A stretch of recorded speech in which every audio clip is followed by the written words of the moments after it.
শ্রদ্ধেয় সম্মানীয় আজকে জলসা মাহফিলের যোগ্যতম সভাপতি মহাশয়, মুআজ্জাজ উলামায়ে কেরাম, বয়স্ক বয়োজ্যেষ্ঠ বৈকনিষ্ঠ দিন মিল্লাতি ভাইরা, আমার বাপজিরা, পর্দার আড়ালের পর্দা নাসিনা মায়ের, আমার বোনেদের সকলকে আমার আন্তরিক শুভেচ্ছা ও ভালোবাসা জানাই।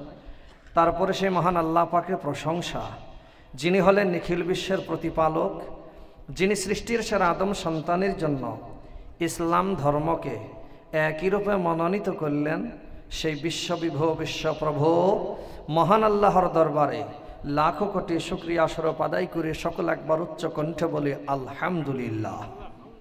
তারপরে পরে তিনার নির্বাচিত নির্ধারিত, যিনি নবীকুলের শিরোমণি, মানবকুলের শিরোমণি, সত্যের বাহক, শান্তির সাধক নবী মুহাম্মদুর রাসূলুল্লাহ সাল্লাল্লাহু সাল্লামের প্রতি লাখ ও সহস্র দরুদ ও শান্তির ধারা বর্ষিত হতেই থাকুক। সকলে বলি আল্লাহুম্মা আমিন। আল্লাহ নবী নবী মুহাম্মদ সাল্লাম তিনি বলেন, আযাবুল কবরে হাক্কুন, কবরের আযাব হলো বারহাক সত্য। প্রত্যেকটা মানুষের কবরের আযাব কম বেশি কিছু না কিছু হয়ে থাকে।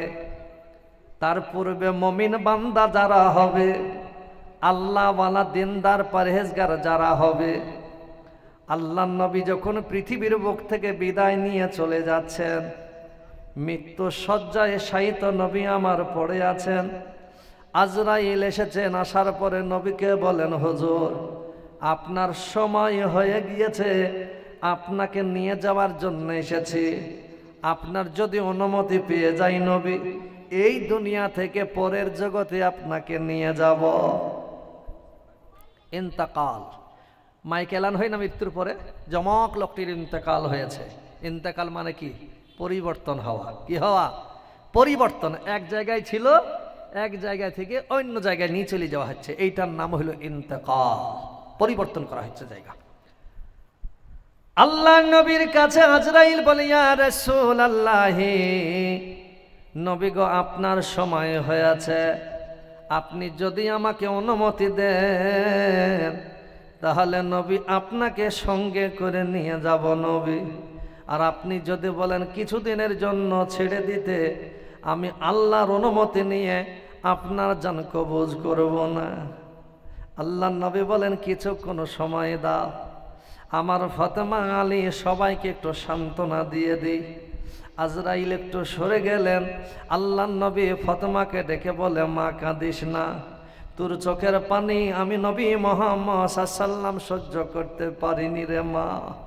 আল্লাহ নবীর মেয়ে তবুও কান্না করে। আল্লাহ নবী বলে, ফাতেমারে চিন্তা করিস নাই, আমার মৃত্যুর 6 মাস পরে তুই আমার সঙ্গী হয়ে যাবি। বলুন সুবহানাল্লাহ। ফাতেমার চোখের পানি বন্ধ হলো।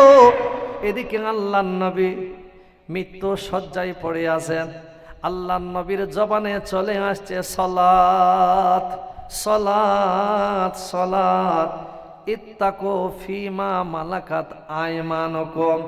আল্লাহর নবীজির শেষ জবানের কথা হলো সালাত, নামাজ, নামাজ, নামাজ, নামাজ। ইত্তাকু, আল্লাহকে ভয় করো, ফিমা মালাকাত আইমানুকুম, তোমাদের মধ্যে যারা অধীনস্থ আছে, কাজকর্ম করে, মাজদুর আছে, তাদের ওপর তাদের কাজ একটু হালকা করো। তোমাদের গোলামদের ওপর অত্যাচার করো না, তাদের কাজকর্ম একটু হালকা করে দাও। নামাজ পড়ো, নামাজ কায়েম করো। দ্বিতীয় নাম্বার, আল্লাহকে ভয় করো, ইত্তাকুল্লাহ, আল্লাহকে ভয় করো। আর 3 নাম্বার হলো, তোমাদের অধীনস্থরে গোলাম, চাকর বাকর যারা আছে, যারা মাজদুর খাটে, মুনিশ আছে, তাদের ওপর দয়া করো। তাদের মাথার ঘাম শুকানোর আগে তাদের পাওনা মিটিয়ে দাও মুনিশের। কে বলেছেন? রাসূল বলেছেন। সুবহানাল্লাহ। আল্লাহ নবী জনাবে মুহাম্মদুর রাসূলুল্লাহ সাল্লাল্লাহু সাল্লামের কাছে আজরাইল এসে গেলেন। আজরাইল এসে আল্লাহর নবীর পবিত্র সিনার উপরে হাত চাপিয়েছেন। আল্লাহ নবী বলেন, আজরাইল রে, আমার বুকের ওপর তুমি কি চাপিয়েছ বলো। আজরাইল বলে, নবী গো, আমার শাহাদাত আঙ্গুলটা হালকা ভাবে আপনার পবিত্র সিনার উপর চাপিয়েছি। আল্লাহর নবী বলেন, আজরাইল, আমার মনে মনে হচ্ছে মক্কার বুকে যে পাহাড়টা সবচাইতে বড় পাহাড়, যেই পাহাড়ের নাম হলো উহুদ পাহাড়, ওই উহুদ পাহাড়টা যেন আমার বুকের ওপর চাপানো হয়ে আছে। এত ভার আমি অনুভব করেছি রে আজরাইল। আল্লাহর নবী বলে, নবী গো, আপনার পবিত্র সিনার উপরে আমার শাহাদাত আঙ্গুলিটা শুধু হালকা ভাবে চাপিয়েছি। নবীজি কেঁদে ফেললেন। আল্লাহর নবী কাঁদেন আর বলেন, আজরাইল, আমি হলাম আখিরি জামানার পয়গম্বর, আমি হলাম শেষ নবী, আমি হলাম উম্মতের কান্ডারি। আমার যদি এইরকম মৃত্যুর সময় কষ্ট হয়, আমার গুনাহগার উম্মতের জান কবজ করার সময় তাদের কত কষ্ট দিয়ে কবজ করো। আজরাইল রে, আমার আখির জামানার উম্মত এমন দুর্বল হয়ে যাবে, তাদের এক হাতে আগুনের আংড়া রাখা সম্ভব হবে, কিন্তু ঈমান রাখা তাদের বড় মুশকিল হয়ে যাবে। আজরাইল, তাদের মৃত্যুর সময় যদি এই কষ্ট তাদেরকে দেওয়া হয়, আমার উম্মত ঈমান হারা হয়ে যেতে পারে, বেঈমান হয়ে যেতে পারে। সেই জন্য আজরাইল তোমার কাছে অনুরোধ করছে, আজ থেকে নিয়ে কিয়ামত পর্যন্ত যত আমার উম্মত পৃথিবীর বুকে আসবে, তাদের জান কবজ করতে গিয়ে যতটা কষ্ট তুমি প্রয়োগ করবে, সমস্ত কষ্টকে এক জায়গায় করে তাদের দরদিনী নবী হলাম আমি।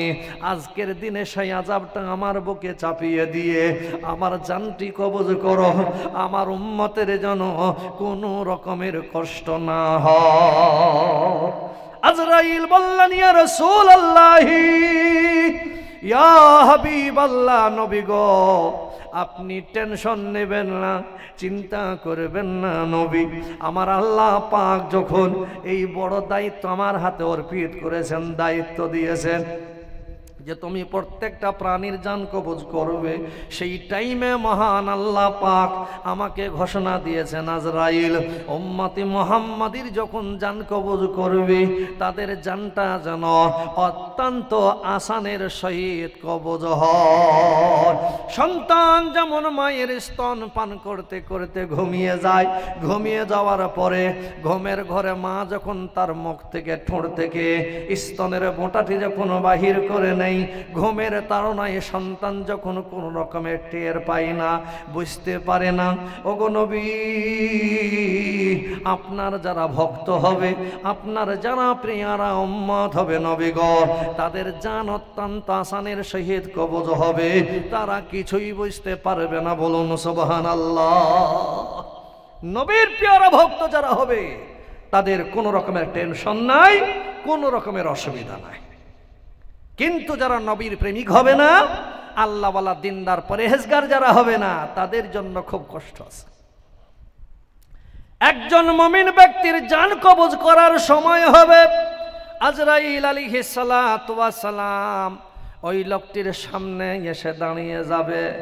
আজরাইল এসে দাঁড়িয়ে যাওয়ার পরে কোনো কথাবার্তা না বলে হাতের ইশারা দেখাবে এরকম করে। কাকে? মুমিনকে। এরকম করে হাতের তালুটা একবার খুলে দেখাবে, আর অটোমেটিক তার অন্তর থেকে স্ব-ইচ্ছায় জানটা আসানের সঙ্গে বেরিয়ে এসে আজরাইলের হাতে বসে যাবে। বলুন সুবহানাল্লাহ। আর যে লোকটি ঈমানওয়ালা হবে না, দিনদার পরেশগার, নবীর প্রেমিক হবে না, নামাজি হবে না, নবীর ভক্ত যারা হবে না, তাদের জানটা অত্যন্ত কষ্টের সঙ্গে কবজ করা হবে। তাদের শিরা উপশিরাগুলো পটপট পটপট করে ছিঁড়তে ছিঁড়তে বের করে নিয়ে আসা হবে। কিন্তু বাপজিরা, আমার ভাইয়েরা, যারা হবে উম্মতি মুহাম্মাদে, তাদের জানটা অত্যন্ত আসানের সঙ্গে কবজ হবে। হযরতে আজরাইলের হাতের তালুতে লেখা থাকবে, লা ইলাহা ইল্লাল্লাহু মুহাম্মাদুর রাসূলুল্লাহ সাল্লাল্লাহু আলাইহি সাল্লাম। এই লেখা দেখে জানটা অত্যন্ত আসানের সঙ্গে বেরিয়ে যাবে। বলুন সুবহানাল্লাহ।